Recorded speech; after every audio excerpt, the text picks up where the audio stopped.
Mes atvykome į labai gražų miestą Ariogalą ir klausinėjome gyventojų, su kokiomis jie susidūrė problemomis. O ką apie tai papasakojo mums ariogališkiai, jūs ir sužinosite. Kas problemas matote Ariogaloje ar mažuose miesteliuose? Ką žinau, aš jokių problemų nematau. Bedarbystė didelė. Bedarbystė? Taip. Kas dar? Daugiau kaip ir nėra. O jaunimas ar turi kur praleisti laiką? Ne, tikrai nėra. Tokių dalykų, kad būtų koks kino teatras, kavinė ar kas. Nu, nėra, tikrai Ariogaloj nėra. Kokiu aspektu žiūrint? Ar yra kur jaunimui praleisti laiką? Oi, žinot, kai aš ne jaunimas, tai aš net nesidomi visai. Bet visi matote, kad jie sidinėja. Nu, visi mokosi, katrie mokosi, o kurie laisvi ir vaikšto, tai jų nesugaudysi. O aš gyvenu toliau ten, gale miesto, aš nesidomiu tuo, net ir laiko neturiu. Nebijote naktį vaikščioti? Aš nevaikštau, aš dieną vos paeinu. Kai vietinis aš tai tikrai nebijau naktį. Nu, galbūt jaunimui ir problemų yra, gal tiesiog nėra kur laisvalaikio praleisti, galbūt dėl to daugiau, tai aš nemanau. Man atrodo, gal laisvalaikio nėra kur leisti jaunimui, lyginant su miestu. Didžiuoju, mažuosiuose galbūt čia problema, galbūt ir yra šita. Ir susisiekimas, kiek žinau, tai nelabai koksai, rajoninis su miestu. Jeigu savo transporto neturi, tai aš kiek supratau, čia problemos. Bėda. Jo. Ką seniem daryti? Tai apie tai iš vis nežinau, ką kalbėti, nes autobusai, kaip mama gyvena pačiam kaime, tai iki Ariogalos važiuoti į savaitę 2 kartus autobusas einant. Tai žinot, kaip čia pasakius. Dirba visi. Visi dirba, vakarė tik grįžta iš darbo. Žmonių neskriaudžia, nei valdžia? Nu, ne. Bus saugu naktį Ariogalos mieste? Kodėl? Ar saugu naktį? Ne, labai nesaugu. Labai. Vaikam išvarė mašiną iš Kijevo.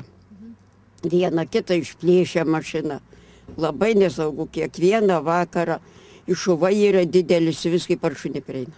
Ariogaloje? Ariogaloj, taip. Pačiame mieste? Pačiame mieste, pačiam centre. Labai nesaugu. Vakare, kas yra? Šviesa labai blogai. Vėlai uždega, anksti užgesina šviesą ant stulpų.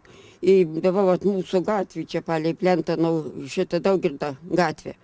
Ant visos gatvės viena lempa tik tai, ant vieną stulpą dega. Daugiau sugedę, nieks net važiuoja pataisyti. Nieks netaiso, netvarka nieko. Bepik vagim valkiotis. Tamsias gatvės viskas. Būtų šviesu, tai da kitaip. O dabar ką, vakare uždega 9 valandą, 10 valandą užgesina. Nu taigi, tai ką jie per naktį turi laiką vaikščioti visur. Jau ką nesaugu, tai labai nesaugu, nebiškai nesaugu. Tai nėra saugo, sakyčiau, jeigu imant ten centre, ypač savaitgaliais, tai daugiau ten jaunimas, jie ten ir būna ir daug išgėrusių ir jie ten ir būna neprognozuojami, gal neaišku, ką gali padaryti. Bet kai aš ten negyvenu, tai man tokios problemos, taip, tai labai tamsu būna naktį, vakarais, nėra apšvietimo, tai suprantat,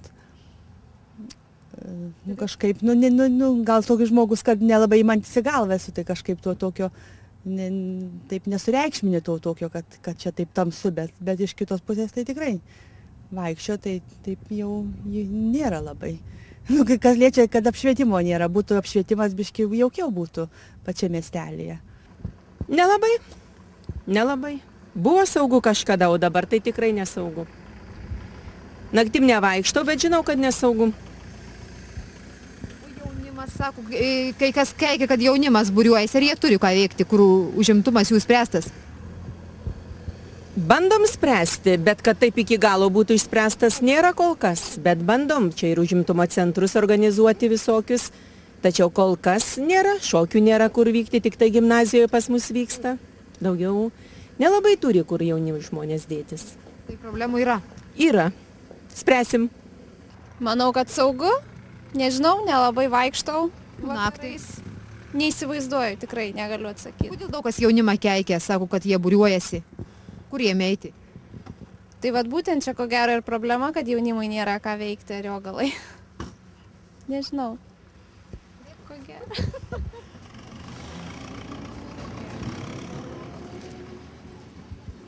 Aišku, saugu. Saugu, man tai saugu. Naktį vaikščiojate? Neturiu kada, su vaikais namuose būnu. Jo, nu tai kaip aš pusę nevaikščiosiu naktį. O Ariogaloje šviesu ir jaunimas turi ką veikti? Tai turi šiaip iš tikrųjų, ką žinau, nu, nematau, kad čia būtų kokių nesąmonių, dar kažkas. Tai jaunimo užimtumas įspręstas? Manau, kad taip. Kur jiem pasidėti?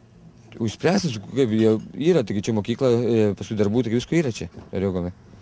Iš tikrųjų. Ir netamsu? Nu ne. Tim gatvės tamsius, nėra tos lempos nedega, ne visose gatvėse, tai gal ir nesaugu. O jaunimas ar turi čia ką veikti? Žinokit, nežinau, aš kaime gyvenu, tikrai nevažinėjau naktim, nežinau, nu, mažai užsiėmimų, aišku, mažai. Mažai ir tas kultūrnamis labai toks jau bienas ir tai ką vaikai iš mokyklos ten kokius burelius lanko ir viskas, o taip tai nedaug. Nežinau, kaip čia pasakius, nežinau, iš tikrųjų, aš manau, kad nelabai saugu. Ypač praeitą žiemą, taigi visi žino visus šitos puldinėjimus ir kiek aš žinau, gal aš blogai informuota, bet įsiaiškinta tai nebuvo niekas. O dar su kokiamis problemomis susiduria gyventojai mažame miestelėje gyvendami? Dėl saugumo? Kodėl keikia jaunimą dažnai, kad jie būriuojasi? Man atrodo, jaunimą tai keikia stereotipiškai. Visais laikais visokio jaunimo buvo. Nereikia sakyti, kad vat, mūsų laikais tai jaunimas buvo labai geras, o dabar labai blogas. Iš tikrųjų tai ne. Jaunimui nėra ką veikti Ariogaloj. Ir jie tada būrėsi grupės ir užsiima savo veiklą. O ta veikla, aišku, vieną kartą būna geresnė, kitą kartą gal nelabai gera. Bet tai sakyti, kad va, jaunimas totaliai blogas Ariogaloj, tai tikrai ne. Neturi ką veikti? Neturi ką veikti. Aišku, kad taip, šokių miestelį nėra. Kodėl negalėtų būti kultūros namuose šokiai jauniems žmonėms? Šokiai yra tik mokyklai ir priimam tik mokinius. Tai gerai, mokytojai budi, administracija budi, o visiems kitiems yra ir be mokinių dar jaunimo.